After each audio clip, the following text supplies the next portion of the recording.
अस्सलाम वालेकुम दोस्तों। तो आज हम बात करेंगे कि 35 लाख चैनल जो है उसके मुवाजना करने के बाद अगर आप जो है चाहते हैं कि आपके 1000 से लेकर 10,000 के दरमियान सब्सक्राइबर हो तो कितने वीडियोस जो है उस बंदे ने अपलोड की हुई है 35 लाख के एवरेज ने।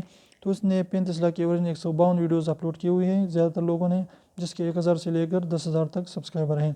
तो इस तरीके से अगर आप चाहते हैं कि इस फार्मूला को अप्लाई करें तो आपको कम से कम 152 वीडियोज़ तो ज़रूर ज़रूर अपलोड करनी होगी। इससे पहले भी हो सकती है, कोई फार्मूला नहीं है, किसी बंदे की एक वीडियो से हो सकती है, किसी की 2, 5, 10 या किसी 1000। तो ये कोई फार्मूला नहीं है, लेकिन एवरेज है, ज़्यादातर लोगों की इस तरीके से है।